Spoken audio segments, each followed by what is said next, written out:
I live in Cambodia, but today I'm going to give you my top 3 countries that I would consider moving to if I were to someday decide that I no longer wanted to live in Cambodia. And like Cambodia, these countries are all great options for a retiree or a digital nomad. My name is Alan, and a couple of years ago, I felt very unfulfilled with my life in America, so I decided that my life needed a drastic change.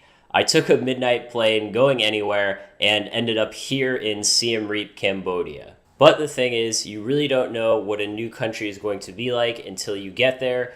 So I did have some backup plans in mind just in case I got here and decided that Cambodia wasn't right for me. So these are my top 3 backup plans as of this moment. Firstly, a country that has some similarities to Cambodia and is quite popular with American expats, the Philippines. It's got that same low cost of living and Asian culture that the rest of the region does, but it also has a few things that make it pretty unique. One is that English is an official language of the Philippines due to its history of being an American colony. It's also a Catholic nation, which for me is not something that I'm looking for, but maybe that's a pro for you.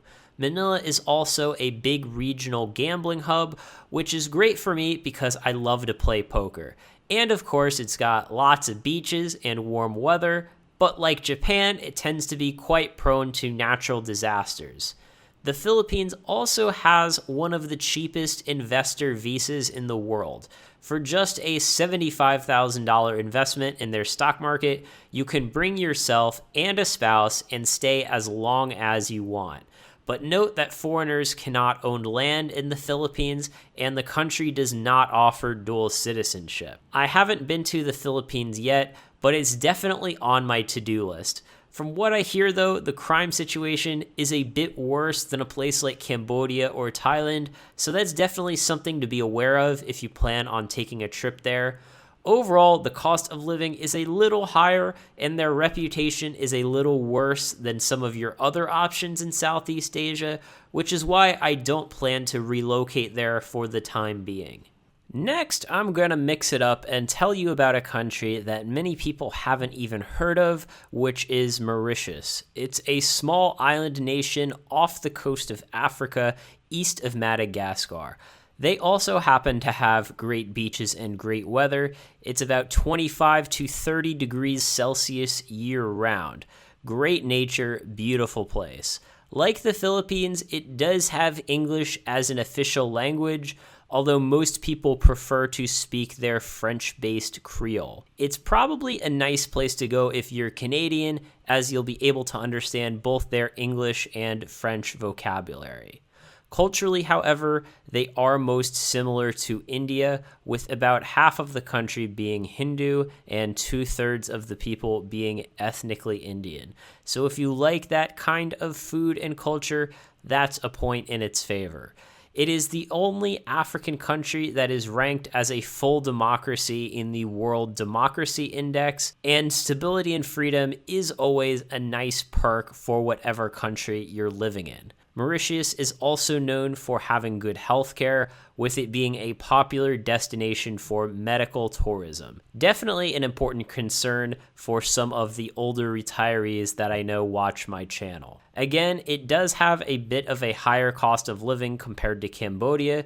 The good news, however, is that they do allow foreigners to own property, and from what I've seen, it's pretty reasonably priced. Their long-term visa is also fairly accessible, but they do require proof of financial support and health insurance. Definitely somewhere that I would like to visit in the future and evaluate as a long-term possibility. There are some complaints from expats about traffic and petty crime, but I don't believe that those are major issues. I gave you a country in Asia and a country in Africa, so to close it out, I'm going to give you my top pick from South America, which is Ecuador.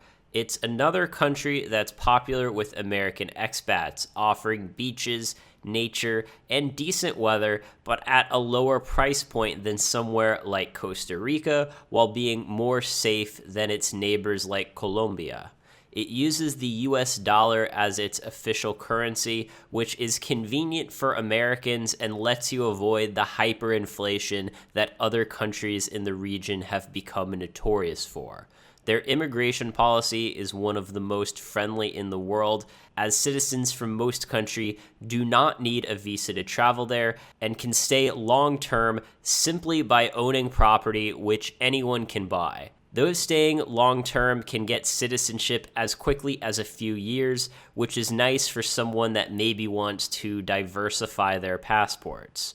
For those staying long-term, it's also probably a good idea to learn Spanish, but if you're staying in an area with lots of tourists, chances are you will be able to find people that speak English. I personally have found Spanish vocabulary to be pretty easy to pick up for English speakers, although the grammar can be complicated. I know that crime is often cited as a problem throughout Latin America, but that's just a matter of staying in the right area. Most of the cities that are popular with expats also happen to have lower crime, such as Cuenca. Now, of course, the food and the culture is going to be dramatically different in Ecuador compared to Asia, and I plan to talk about that in more detail after I visit Ecuador next year. I'm probably not going to be relocating there anytime soon, but it is definitely a consideration for the distant future. I'll be sure to document the cost of living while I'm there and give you my thoughts on how it compares to a place like Cambodia. But if you want to find out why I love Cambodia so much and why I'm not planning on leaving anytime soon, then you need to go watch this video right here.